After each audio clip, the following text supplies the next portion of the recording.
자, 오늘은 사도행전 마지막 장입니다. 28장 말씀을 가지고 바울이 로마 사역이라는 제목으로 같이 말씀에 은혜를 나눌 수 있기를 원합니다. 우리가 27장에서는 바울 사도와 그 일행들이 유라굴로 광풍을 만나서 아주 사투를 벌이게 됩니다. 이들이 유라굴로 광풍을 만나게 된 이유는 자신들이 어떻게 보면 가지고 있었던 더 좋은 곳을 향해 나아가다가 또 그것도 자신들이 어떻게 욕망, 욕심 또는 어떻게 보면 자신들의 희망을 더 좋은 곳을 향해 바랐던 것들을 향해 나아가다가 이제 어려움을 맞게 된 것이죠. 유라굴로 광풍을 만나고 거기에서 결국 죽을 그런 사투를 벌이게 됩니다. 그래서 겨우 도착한 곳이 멜리데라고 하는 섬입니다. 이 멜리데 섬에 도착해서 이제 그곳에서 이제 안도의 한숨을 짓고 있는 장면이 28장에 나오고 또 바울의 로마 사역의 모습이 28장에 나옵니다. 이를 통해서 마지막으로 사도행전 28장을 통해 은혜를 받아 볼 수 있기를 원합니다. 먼저 1절 말씀해 보면 우리가 구원을 얻은 후에 안즉 그 섬은 멜리데라 하더라. 멜리데라고 하는 섬에 도착을 합니다. 2절에 보면 토인들이 우리에게 특별한 동정을 하여 비가 오고 날이 참해 불을 피워 우리를 다 영접하더라. 거기에 있던 사람들이 죽을 뻔한 위험을 겪었던 이 사람들에게 이제 호의를 베푸는 장면이 나옵니다. 3절에 보면 바울이 한문 나무를 거두어 불에 넣으니 뜨거움으로 인하여 독사가 나와 그 손을 물고 있는지라. 이제 불을 피워놓고 안도의 한숨을 쉬고 있는데 독사가 그 불 속에서 나와서 바울의 손을 물게 되죠. 이런 사건이 일어납니다. 4절에 보면 토인들이 이 짐승이 그 손에 달림을 보고 서로 말하되 진실로 이 사람은 살인한 자로다. 바다에서는 구원을 얻었으나 공의가 살지 못하게 하심이로다. 바울이 손을 물으니까 얘는 틀림없이 죄인이야. 이렇게 지금 얘기를 하고 있는 거죠. 왜냐하면 이 사람이 바다에서는 겨우 목숨을 건졌는데 안정된 곳에 와서 보니까 이 안전한 곳에 와서 보니까 독사가 와서 그 사람은 손을 해필 물었단 말이죠. 그러니까 이 잘못된 거죠. 그러니까 이 사람은 틀림없이 죄인이야, 공의롭지 못한 사람이야 라고 사람들이 판단을 내리는 거죠. 자, 여기서 만약에 끝났다면 바울은 말 그대로 허무한 그런 죽음을 맞을 수밖에 없습니다. 여기서 보면 네가 믿는 그럼 이 바울이 허무한 죽음을 맞은 것으로 끝나면 괜찮은데 바울 뒤에는 누가 있냐면 우리 예수님이 계신 거예요. 또 우리 교회가 있는 거예요. 기독교가 있는 겁니다. 바울이 거기서 죽어버리면 우리 기독교 전체가 결국 능력 없는 그런 교회가 되어버리게 되는 것이죠. 이래서 어떻게 보면 이 한 사람의 기독교인이 중요한 이유는 바로 여기에 있습니다. 네. 야, 예수님을 믿는다고 고백하고 사람들에게 얘기하고 다녔는데 내가 잘못되면 주변에 있는 사람들은 예수 믿는데 왜 저래? 라고 얘기를 한단 말이죠. 그렇기 때문에 믿음을 가진 사람들 한 사람 한 사람의 삶이 그만큼 책임감이 있는 겁니다. 내가 최선을 다해서 나의 삶을 가꾸고 지혜롭게 살아갈 필요가 있는 것이죠.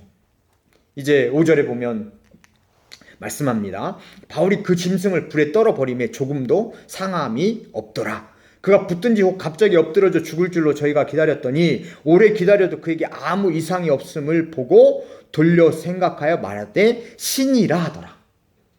이 주변 사람들은 저 사람 죽을 거야 했는데 바울에게는 아무런 해함이 없는 겁니다. 상함이 없다고 성경은 말씀하고 있어요. 주변에 있는 사람들이 깜짝 놀라는 거죠. 이 사람은 신이다. 신의 능력을 가진 사람이다. 라고 인정을 합니다. 이게 바로 우리 기독교인들이 표현해 줘야 될 인생의 모습인 것이죠. 어떠한 상황 속에서라도 저 사람은 끝장이 났어. 보통 사람이면 다 끝장난 상황이 있잖아요. 가령 회사가 자기가 운영하던 회사가 망한다던가 또 어떻게 보면 그 가정에 큰 문제가 생긴다다가 인생은 산 넘어 산 아닙니까? 저 산을 넘으면 그 다음부터는 평지가 있고 인생에 좋을 거라고 생각하지만 그 산을 넘어보면 또 한 봉우리 산이 있는 거죠. 산 넘어 산이다 라고 얘기해요. 산에서 안 살아본 사람들은 이런 말 못하죠. 근데 우리 한국은 워낙 또 산이 많기 때문에 또 제 고향이 금산 아닙니까? 금산. 산의 고향 금산. 제가 어렸을 때 기억이 나는데요. 이 진학산이라고 앞동에 산이 있어요. 꽤 큰 산인데 거기에 그 좀 집에서 좀 멀리 떨어져 있어요. 근데 거기에 가면 그 산이 있으니까 궁금하잖아요. 가고 싶잖아요. 그러니까 아이들 동네 아이들하고 몇 명이서 이제 가끔 갑니다. 가는데 이 산이 좀 이게 험해요. 근데 거기 들어가서 산에 이제 가다가 거기 머루도 따먹고 거기다 뭐 이렇게 하는데 어느 날 보면 잃어버린 거예요. 길을 잃어버려요. 그럼 이제 앞이 캄캄하단 말이죠. 이거 어떻게 가야 돼? 초등학생 때니까 막 무서운 두려운 생각이 있는 거예요. 한 골짜기 넘으면 또 산이 또 보이고 하는 그런 두려움이 우리 앞에 있는 거예요. 산 넘어 산. 인생의 모습입니다. 근데 그럴 때마다 우리에게 필요한 것이 우리 기독교인 주변에 있는 사람들은 저 사람 망했어. 저 사람은 희망이 없어. 이렇게 생각할 때 우리 기독교인들의 능력이라고 하는 것이 거기에서 나타나는 거죠. 믿음이 있기 때문에 하나님은 나를 포기하지 않으실 분이야 라고 하는 그게 바로 믿음인 것이죠. 믿음은 그냥 우리가 허울 좋게 가지고 다니는 게 아니란 말이에요. 진정한 믿음은 다른 사람들이 끝났다고 얘기했을 때 또 다른 사람들은 저 사람은 희망이 없다고 얘기했을 때 바로 될 수 있는 게 믿음인 거죠. 믿음은 추상적인 것이 아닙니다. 실질적으로 나를 살리는 거예요. 이런 능력을 가진 사람들이 바로 우리 참된 기독교인들의 삶의 모습입니다. 이런 능력을 보일 때 주변에 있는 사람들이 네가 믿는 하나님이 진짜다 인정을 해주는 거죠. 우리 교회가 해야 될 일들이 바로 그겁니다. 사람들은 보니까 희쭈구리하니 힘도 없어 보여요. 능력도 별로 없어 보여. 근데 다른 사람이 안 될 그 순간에 거기서 힘을 낸단 말이죠. 다른 사람들이 절망하고 있을 때 힘을 낸단 말이죠. 그걸 보면서 너지 뭔가 특별한 것이 있구나. 네가 믿는 하나님은 능력이 있구나. 인정해 줄 수 있는 그런 능력을 발휘하는 바로 그런 신자들이 믿음을 가진 사람들입니다. 바로 그러한 분들이 우리가 다 되실 수 있기를 바랍니다. 네. 자, 이제 이 7절에 보면 또 이렇게 얘기합니다. 이 섬에서 제일 높은 사람 보블리오라 하는 이가 그 근처에 토지가 있는지라 그가 우리를 영접하여 사흘이나 친숙히 유숙하게 하더니 보블리오의 부친이 열병과 이질에 걸려 누웠거늘 바울이 들어가서 기도하고 그에게 안수하여 낫게 하며. 보블리오는 그 섬에서 아마 추장 정도 되는 유지의 한 사람이죠. 그래서 일행을 잘 대우하고 있었는데 그 부친이 열병과 이질에 걸려서 죽게 됐단 말이죠. 근데 이 바울 사도가 안수하여 낫게 됐다. 우리 기독교 특별히 선교 역사에 있어서는 이 병을 고친 기적들이 많이 나와요. 선교지에서 병을 고쳐서 낫게 하는 능력들이 많이 나온단 말이죠. 그래서 우리가 이것을 기독교와 선교에 있어서는 아주 밀접한 관련을 가지고 있어요. 우리 기독교인들이 하는 기도, 거기에 능력이 나타난단 말이죠. 우리가 기도했어요. 능력이. 그럼 우리가 기도하고 나서 그냥 잃어버리는 경우가 많아요. 기도할 때는 막 하는데 잃어버려요. 그럼 그 사람이 딱 나으면 그거를 갖다가 우리가 내 기도의 능력이다 이렇게 말하는 사람이 별로 없어요. 자, 내가 어떤 사람을 위해서 막 아픈 사람이 암이 걸렸거나 또 아픈 사람이거나 질병이 심하게 아팠을 때 내가 기도를 했어요. 그 사람을 위해서 좀 낫게 해주세요. 그 다음에 우리가 저분이 딱 나았어요.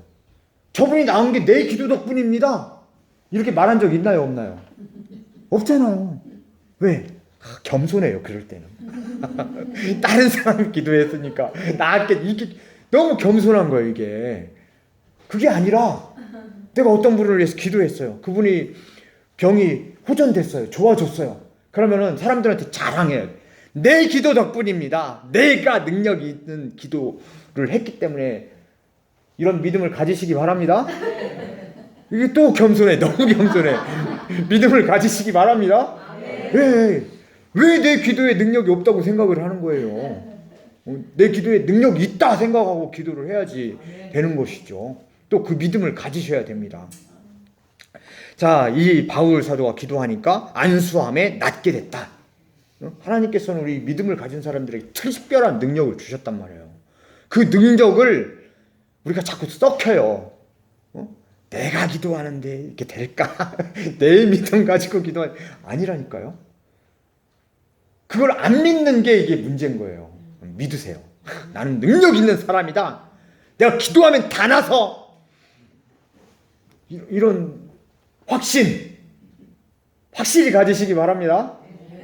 우리 또 앞에서 맨날 아멘 잘하시는 우리 분 또 한 분이 또 입을 또 안 열고 아멘을 안 하고 믿으시기 바랍니다. 아멘. 자, 9절에 보면 이러므로 섬 가운데 다른 병든 사람들이 와서 고침을 받고 후한 예로 우리를 대접하고 떠날 때 우리 쓸 것을 배에 올리더라. 다른 병든 사람들이 와서 그 놀라운 역사를 만들어 놨어요.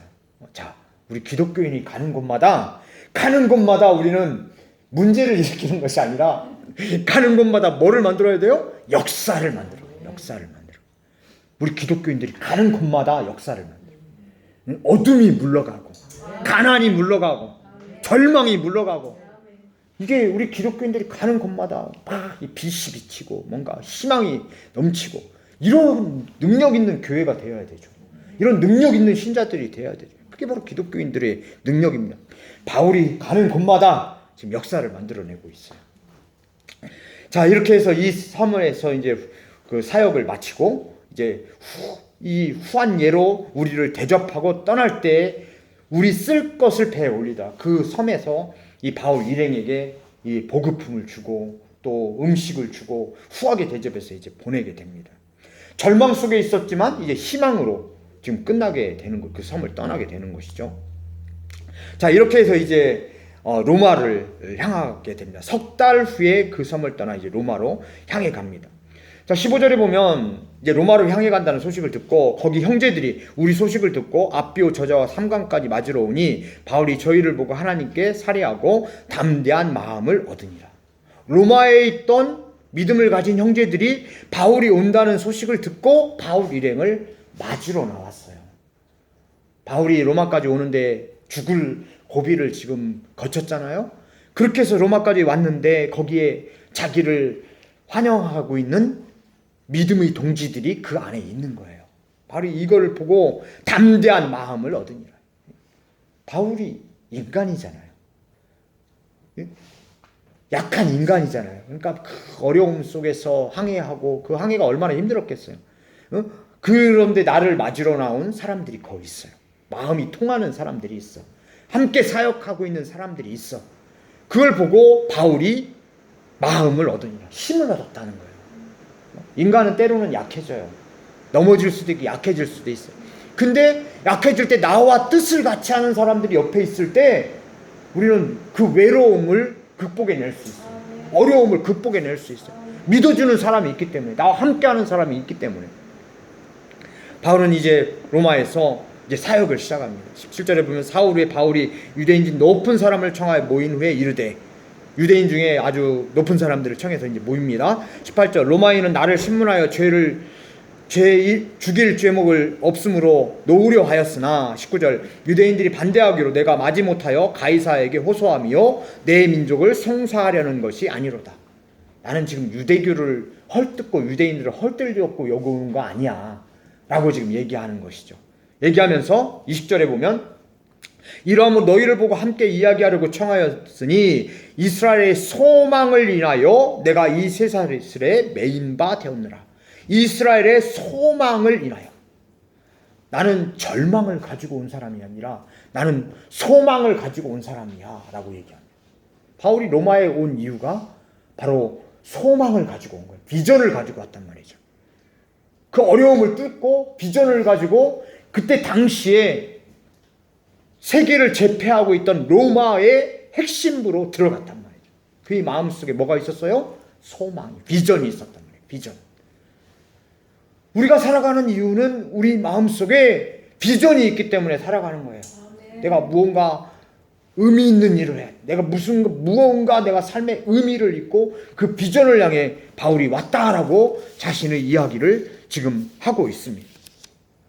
여러 가지 어려움의 순간들이지만 그는 그 어려움을 속에 자기 비전이 흐트러지지 않았어요. 더 강해졌어요. 또 옆에 응원군들을 통해서 더 강해졌어요. 약해지려는 마음을 더 강하게 먹고 나는 이 비전을 향해 이 소망을 위해서 이곳에 왔다. 바울의 인생은 이 소망을 가지고 그의 삶을 사는 것이죠. 이제 사람들과 모여서 21절에 보면 이렇게 얘기합니다. 저희가 가로되 우리가 유대에서 내게 대한 편지도 받은 일이 없고 또 형제 중 누가 와서 내게 대하여 좋지 못한 것을 고하든지 이야기한 일도 없느니라. 유대인들 모인 유대인들이 지금 하는 얘기예요. 내가 너에 대해서 유대에서 편지 받은 일이 없다. 그 다음에 누가 너에 대해서 이렇다 저렇다 한 말 그 이야기한 것도 없다. 이렇게 얘기해요. 하면서 22절에 이에 우리가 너의 사상이 어떠한가 듣고자 하노니 이 파에 대하여는 어디서든지 반대를 받은 줄 우리가 알미라 하더라. 이 사람들이 대단하지 않습니까? 유대에 있는 이 사람, 지금 로마에 있던 유대인들이 이런 얘기를 하는 것이 너무 대단한 거예요. 우리는 너에 대해서 들은 바가 없어. 진짜 들은 바가 없는지 있는지 우리는 잘 몰라요. 근데 이 사람들이 하는 얘기가 우리는 너에 대해서 아는 바가 없어 하면서 하는 얘기가 너의 사상이 어떠한가 우리한테 잘 설명을 해줘 얘기하는 거예요. 우리가 이런 마음을 갖기가 굉장히 어렵습니다. 우리는 내가 가지고 있는 선입견, 내가 가지고 있는 어떤 나의 이 관점을 가지고 늘 누구를 자꾸 보려고 그래요. 자기 색깔로 상대를 자꾸 보려고 하는 거예요. 그게 우리가 가지고 있는 대부분의 사람들은 다 그렇습니다. 그래서 이걸 내가 가지고 있는 필터라고 얘기하는 거예요. 늘 내가 가지고 있는 필터를 가지고 상대를 자꾸 보려고 해요. 그래서 그 필터에 내가 가지고 있는 관점에서 옳은 거가 빗나가면 틀리다고 하고 맞으면 맞다고 하고 동조를 하는 거예요. 근데 이 사람들이 하는 얘기는 내가 그거를 다 내려놓고 네 말을 듣기를 원해 라고 지금 얘기하는 거예요. 이런 자세가 어떻게 보면 편견 없이 무엇인가의 말을 들을 수 있는 자세죠. 이제 바울 사도는 그 사람들을 보면서 이제 이야기를 합니다. 23절에 보면 저희가 일자를 정하고 그에 우구하는 집에 많이 오니 바울이 아침부터 저녁까지 강론하여 바울은 그들을 향해서 일자를 정해놨어요. 그 사람들이 바울이 있는 곳에 우구하는 집에 많이 왔다고 그랬어요. 즉 충분한 시간을 가지고 이야기를 한 거죠. 충분한 시간을 가지고 아침부터 저녁까지 말씀을 가르쳤어요. 또 말씀을 가르치면서 질문도 받고 또 거기에 대해서 답변도 하면서 충분한 시간을 가졌단 말이죠. 이런 기회를 갖기가 그렇게 쉽지가 않습니다. 또 이런 거를 하기가 이게 쉽지가 않아요. 근데 바울이 어떻게 보면 사람들을 잘 만난 거죠. 유대인들을 잘 만났고 그렇기 때문에 자기가 가진 것 전부를 다 가르칠 수가 있었어요. 그래서 하나님 나라를 증거하고 모세의 율법과 선지자의 말을 가지고 예수의 일로 권하더라. 하나님 나라에 대해서 얘기한 거예요. 또 누구에 대한 얘기를 한 거예요? 예수님의 일을 한 거예요. 그것도 자신들이 가지고 있는 백그라운드 날리지인 율법과 선지자의 말, 율법과 그 당시에 그들이 가지고 있던 성경이죠. 구약 성경이죠. 율법과 선지자의 말을 가지고 예수님을 해석해 준 거예요. 예수는 이런 분이야 라고 충분히 지금 해석을 해 주었어요. 이게 바울이 로마에서 하려고 했던 거예요. 이 사람들을 변화시킴을 통해서, 로마에 살고 있는 유대인들을 변화시킴을 통해서 그들이 나가서, 비록 나는 한 사람이지만 이 사람들이 10사람을 훈련시켜서 10사람이 밖에 나가서 이야기를 해서 한 사람씩만 전도하면, 또 그 한 사람이 또 한 사람을 전도하면, 이게 뭡니까? 이게 피라밋 전도법이죠. 이게 바로 피라밋 전도법. 이 바울 사도가 유대인들을 향해서 이 피라밋 전도법을 쓴 거예요. 나는 한 사람이지만 5사람이 모여 5사람 충분히 가르치고 5사람이 나가서 또 새끼를 치고 또 새끼를 치면 로마 전체가 이제 이 다 예수님 말씀을 받게 된다면 무슨 일이 발생할까? 그때 당시에 패권을 쥐고 있던 것이 바로 로마란 말이죠. 핵심부에 들어가서 심장을 공략하는 거예요. 바울 사도의 선교 전략이야말로 이게 놀라운 선교 전략 아닙니까? 그 로마에 가서 자신의 비전을 펼쳤던 바울의 이 선교 전략이 아주 주요하게 작용을 해서 결과적으로 예수 그리스도의 이 복음이 지금 전 세계에 퍼졌고 지금 우리가 지금 믿고 있는 예수가 거기에서 발생했다는 겁니다. 이게 대단한 것이죠. 자, 이렇게 해서 바울은 충분히 하나님 나라와 예수님에 대해서 그 안에서 자신의 포부, 자신의 비전을 마음껏 펼치게 됩니다. 30절에 보면 바울이 온 이태를 자기 셋집에 유하며 자기에게 오는 사람을 다 영접하고, 이태 2년 동안 거기서 지금 있었다는 거죠. 담대히 하나님 나라를 전파하며 주 예수 그리스도께 관한 것을 가르치되 그 많은 사람이 없었더라. 아주 자유스럽게 마음껏 하나님 나라를 전파했다라고 말씀을 하고 있습니다. 이 놀라운 사역을 바울 한 사람의 이 놀라운 비전을 통해서 이루어낸 것이죠. 한 사람의 중요성이 바로 여기에 있는 겁니다. 그가 어떤 비전을 가지고 있느냐에 따라서 어떻게 복음이 확산되고 어떻게 하나님 나라가 확산되어지는가, 놀라운 일들을 바울은 지금 결론을 내리면서 이걸 보여주고 있는 거예요. 그럼 우리는 여기 바울을 찬양하기 위해서 모인 사람들이 아니죠. 물론 바울도 찬양되지만 중요한 건 누굽니까? 이 말씀이 나에게 오는 것이 중요한 것이죠.